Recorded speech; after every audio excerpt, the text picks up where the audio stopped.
信じられない映像だぜ。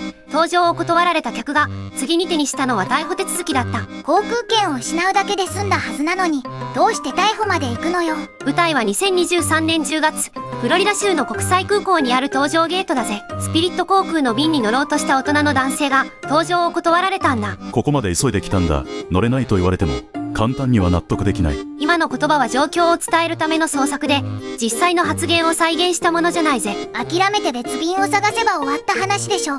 係員を責めても席は戻らないわ。ところが抗議は収まらず、ゲート係員との身体的な衝突へ進んだと報じられた。直後に警察当局が介入し、男性はその場で逮捕されたと報道されているぜ。被告の問題が航空会社との話し合いじゃなく刑事手続きに変わったのね。航空券を失ったところで引けばよかった。だがめんこまで守ろうとしたように見える。係員に勝てたわけでも飛行機に乗れたわけでもない。損失が増えただけじゃん。しかも病まれる分岐点は少なくとも3回あったと考えられるんだぜ。遅刻、搭乗拒否、抗議、警察介入、その連鎖を時系列で追っていくぜ。第1段階はゲートへの到着だ。目撃情報では男性は到着が遅れていたとされる。正確に何分遅れたのかは今回確認できた公開報道だけではわからないのよね。その通りだぜ。締め切り時刻や遅れた理由を勝手に補ってはいけない。事情があった可能性と搭乗条件を満たせたかどうかは分けて考えるべきね。空港では機体がまだ見えていても搭乗手続きが締め切られている場合があるぜ。目の前に飛行機があるから乗せられるという単純な話じゃないのよ。第2段階は搭乗拒否だ。係員はこの便への搭乗を認めなかったと報じられている。この便には案内できないの。別々にして落ちして確認してほしいわ。これも状況説明用の創作だ。係員が実際に使った言葉ではないから注意だぜ。飛行機はまだそこにあるじゃないか。ここまで来たのにどうして乗れないんだ。その気持ちは分かっても声を荒げたところで締め切りは巻き戻らないよね。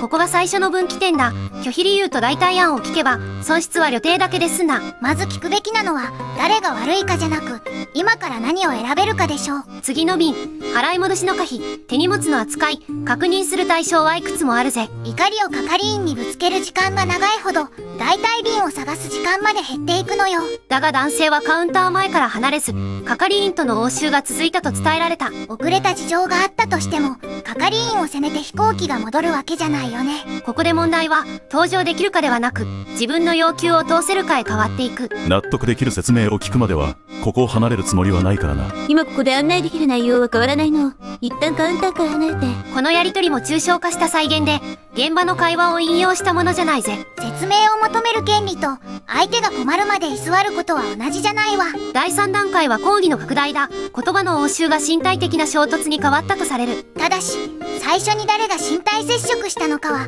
公開報道だけでは確定できないのよ。だから映像の一部だけを見て接触の始まりを断定するのは危険だぜ。確認できるのは係員との衝突が起き警察対応へ進んだという順序までね。別の報道では係員を含めて負傷者は報告されていないと伝えられている。怪我人の報告がないからといって騒動そのものが軽くなるわけじゃないわ。空港のゲートは多くの乗客が集まる場所だ。小さな衝突でも安全対応が必要になる。周囲には関係のない旅行者もいるし係員は通常の仕事を止められるものね。第4段階は警察対応だ。現場へ警察当局が介入し男性を逮捕したとされる。ここで交渉相手は航空会社から警察に変わるもう座席の相談じゃないのよ。搭乗拒否への不満と現場で疑われた行為は別々の問題として扱われるぜ。元の不満が正当だったとしてもその後の行為まで正当化されるわけじゃないわ。警察が来た時点が3つ目の分岐点だ。指示に従い争いを止める必要がある。そこでまで勝ち負けにこだわれば失うものはさらに大きくなるよね。1つ目は拒否理由を聞く。感情ではなく適用された条件を確認する場面だぜ。2つ目はカウンターを離れる。頭を冷やせる距離を自分から作るのよ。3つ目は警察の指示に従う。抗議を続ける場所と方法を切り替えるんだ。どれか1つでも選べていたら逮捕まで進まなかった可能性はあるよね。ただしそれは一般的な分岐の分析だ。本件の結果を仮定で断言はできないぜ。大切なのは一瞬で転落したんじゃなく小さな選択が重なった点ね。出発点は遅れて到着したとされること、その次に搭乗拒否があった。さらにカウンター前での抗議が続き係員との衝突へ変わったのよね。最後に警察が介入し搭乗問題は刑事手続きへ移ったという流れだぜ。正確な到着時刻も会話の全文も接触の始まりも未確定のままね。わからない部分を刺激的な想像で薄めれば、事件の理解から遠ざかるだけだ。事実の順序だけでも引き返せる場面が何度もあったことは見えてくるわ。ここからは内心の断定ではなく、要求が拡大する一般的な構造を見ていくぜ。酩酊や猟奇、家庭環境や性格の問題を資料もなく原因にしてはいけないわ。本件で確認できるのは行動の順序だ。当事者の医学的状態はわからない。じゃあ同じような場面で人が引けなくなる流れを考えるのね。最初は期待の破綻だ。乗れると思った予定が搭乗拒否の一言で崩れる。仕事や宿泊、同行者の予定まで頭に浮かべば焦りが膨らむのはわかるわ。だが焦りを処理せず、拒否そのものを人格への攻撃だと受け取ると危険だぜ。次に起きやすいのが責任の外部化だ。目の前の係員を敵のように捉え始める。自分の遅れや搭乗条件より邪魔をする相手が悪いと思いたくなるのね。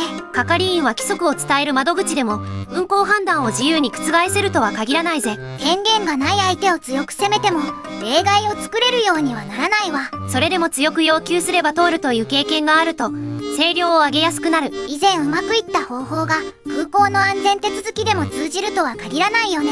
要求の強さと現場で可能な選択肢の多さは全く別の話なんだぜ。3つ目の構造は公衆の面前だ。周囲の視線が交代を難しくする場合がある。誤って離れる行為を問題解決じゃなく敗北だと感じる可能性があるのね。一度大声を出した後では静かに引くと自分が間違ったように見えてしまう。でも実際には早く引くほど予定や信用を守れる可能性が高くなるわ。面子を守るつもりがもっと多くの人に醜態を見られる結果になりかねない。最初の失敗を小さく認めればいいのに認めないための失敗を足すのね。これがコミットメントの連鎖だ。過去の態度を正当化するため要求を強める。拒否、屈辱感、正当化、要求強化、警察介入。連鎖はこうつながるぜ。最初のミスを認めたくなくてもっと大きなミスを足した形に見えるわね。ただし面子が本件の原因だったと断定はしない。内心を示す資料はないからな。本件を診断するんじゃなく似た状況で起こり得る一般モデルとして見るのよ。怒りを感じること自体より怒りを次の行動の命令にしてしまうのが危険だ。腹が立った。だから威圧していい。という間には本来大きな壁があるわ。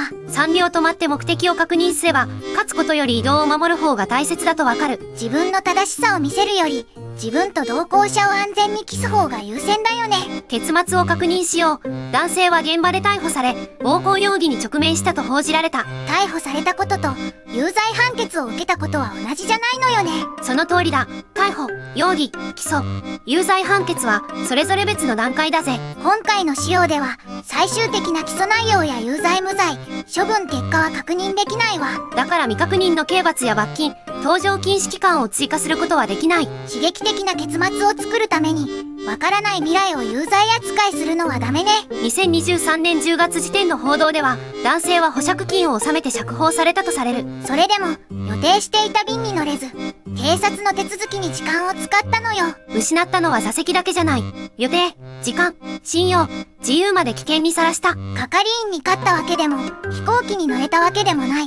全員が損しただけじゃん。係員は通常業務を中断させられ、周囲の乗客も騒動へ巻き込まれたと考えられる。ただし遅延時間や航空会社の損害額を示す数字は確認できないのよね。数字がない以上、何分遅れた、いくら損したと作り話を足すべきじゃないぜ。それでもゲートの安全や案内に影響が出たことは想像しやすいわ。自分一人の抗議のつもりでも、公共の場では多くの人の時間を奪いかねない。守ろうとした面子より逮捕されたという事実の方が重く残る場合もあるよね。その場の数分で勝った気分になっても、後から受ける手続きは消えないぜ。だから感情が頂点に達する前に損失を止める選択が必要なのよ。では最後に、空港で暴走しないための3秒ブレーキを整理するぜ。まず目的を思い出して、目的は係員に勝つことじゃなく予定を立て直すことよ。次の便、返金、宿泊、同行者の安全、守る対象を具体的に並べるんだぜ。一つ目の確認は拒否理由、適用された搭乗条件、代替便の有無の3点ね。声を上げず、その3点だけを質問する。